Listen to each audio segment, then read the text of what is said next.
जय हिंद प्यारे साथियों, मैं हूं सौरभ दुबे और आपका स्वागत करता हूं आपके पसंदीदा चैनल मैथ्स मंत्रा में। आज आप देखने वाले हैं एमपीक्यू सीरीज का क्वेश्चन नंबर 3 जो है चैप्टर नंबर 1 से।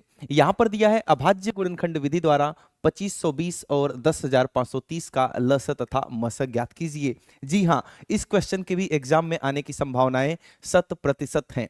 तो देखो, जब भी आपको अभाज्य गुणनखंड विधि द्वारा पूछा जाएगा तो आपको कुछ नहीं करना, इन दोनों संख्याओं का अभाज्य विधि से क्या करना है, गुणनखंड कर देना है। सबसे पहले हम बात करेंगे 2520 का गुणनखंड करेंगे, जो सबसे पहले 2 से विभाजित करेंगे इसको। 2 एक में 2, 2 दूना 4, 2 छक्का 12 और ये आ गया 1260। इसके बाद फिर से 2 से काटेंगे इसे, 2 छक्का 12 और यहाँ पर आ गया 30। फिर से 2 से तो 3 और ये आ गया 15। फिर से किससे, 3 से कटेगा क्या, नहीं 5 से काटो इसको, 5 छक्का 30 और 1, 5 तियां 15। 3 से भी कट रहा है तो 3 से भी काट दो, 3 दूना 6, 3 एक में 3, 3 सत्ते 21 और 7 एक में 7। क्लियर है। तो इसको हम किस प्रकार से लिखेंगे, 2520 को लिखेंगे 2520 बराबर 2 कितनी बार आया है, 1 2 3 बार आया है तो 2 की घात में 3। 3 कितनी बार आया है, 2 बार आया है, 1 बार 5 आया है और 1 बार 7 आया है। इस प्रकार से लिख लोगे। इसके बाद हम बात करेंगे दूसरे नंबर 10530 की। इसको भी सबसे पहले आप 2 से विभाजित करेंगे, 2 पंजे 10, 2 दूना 4, 2 छक्के 12 और 2 पंजे 10। अब क्या ये 3 से कट रहा है क्या, 5 2 7, 7 5 12, बिल्कुल 3 से कटेगा। 3 एक में 3, 2 5, 3 सत्ते 21, 3 पंजे 15 और 3 पंजे 15। क्या ये 3 से कट रहा है, तो हाँ बिल्कुल 3 से कट जाएगा। 3 पंजे 15, 2 17, 3 वट्ठे 24 और 3 पंजे 15। ये 3 से कट रहा है बिल्कुल, 3 एक में 3, 2 5, ये 28 हो गया, 3 नवा 27 और ये 3 पंजे 15। ये भी 3 से कटेगा, 3 छक 18 और 3 पंजे 15। ये 3 से नहीं कटेगा तो ये 5 से कटेगा 13 और 13 से एक बार कटेगा, ये आ गया। इसको भी आप इसी प्रकार से बिल्कुल लिखेंगे। तो ये है 10530।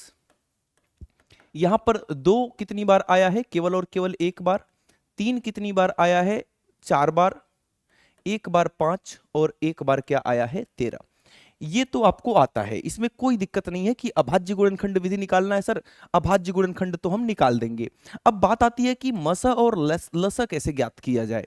सबसे पहले हम बात कर लेते हैं मस निकालने की। तो मस होता है, सभी उभयनिष्ठ संख्याओं को लिख लो जो दोनों में दिख रही हैं। दोनों में मुझे 2 दिख रहा है, दोनों में मुझे 3 भी दिख रहा है और 5 भी दिख रहा है, तो तीनों को लिख दिया। 7 और 13 दोनों में नहीं दिख रहा तो इसको नहीं लिखेंगे। मस निकाल रहे हैं क्योंकि आप उभयनिष्ठ संख्याओं को ही लिखेंगे। अब सबसे कम घात के साथ लिखना है, जैसे 2 की यहां पर घात 3 है और यहां पर घात कुछ नहीं है तो 1 है, तो 2 की घात 1 कम है तो यहां पर 1 रहेगा, 1 लिखते नहीं है हम। 3 में देखेंगे तो यहां पर घात 4, यहां पर 2, तो सबसे कम घात 2 हो जाएगी। 5 की घात यहां पर भी 1, यहां पर भी 1, तो यही रहने वाली है। तो आपने क्या सीखा, सभी उभयनिष्ठ संख्याओं को लिख दो और सबसे कम घात के साथ लिख दो। अब इसको सॉल्व कर दो, आपका मस निकल के अपने आप आ जाएगा। तो कितना आ जाएगा, 2 9 18 पंजे 90, 90 तो इसका मस हो गया। लस क्या होगा, तो जिस प्रकार से आपने देखा कि मस में हमने केवल उभयनिष्ठ संख्याएं लिखी हैं, तो लस में हम कुल संख्याएं लिख देंगे। जितनी भी संख्या, जितने भी प्रकार की अभाज्य संख्याएं दिख रही हैं सबको लिखो। 2 3 5 7 और 13, 2 3 5 7 और 13 सबको लिख दिया। और सबको उसके उच्चतम घात के साथ अधिकतम घात के साथ लिखना है। तो 2 की अधिकतम घात यहां पर 3 है, 3 की अधिकतम घात 4 है, 5 की अधिकतम घात 1 है, 7 भी अकेला, 13 भी अकेला, चलो ठीक है। अब इनको आप सॉल्व करेंगे और लसा आ जाएगा आपका। तो 2 की घात में 3 8, 3 की घात में 4 81, 5 7 और 13। अब देखो कैसे कैसे गुणा करने वाले हैं। 8 और 5 को गुणा किया तो 40 आ गया, और इसी प्रकार से 81 को ऐसे ही रहने दिया, 13 सत्ते 91 कर दिया मैंने, है ना, कोई दिक्कत नहीं है। अब 40 और 91 को गुणा कर लेते हैं, काम करते हैं। तो 0 लगा दिया और 4 और 91 को गुणा किया तो 4 1 में 4 और 4 9 36 और साथ में आ गया 81। अब क्या करोगे, इसको तो भाई लिख कर करना पड़ेगा हमें। 364 और 81 को लिखकर गुणा करेंगे, कितना आ जाएगा, 364 और 8 चौक 32, 2 8 छक 48, 49 50 51 5, 8 त्रिक 24 और 5 29, 4 6 2 8 3 1 4 9 और 2। तो ये लिख लेंगे कितना, 29,484 और एक जीरो था तो एक जीरो भी लगा देंगे। तो ये आपका लस हो जाएगा और ये संख्या जो आई है 90, ये आपका मस और ये रहा आपका लस।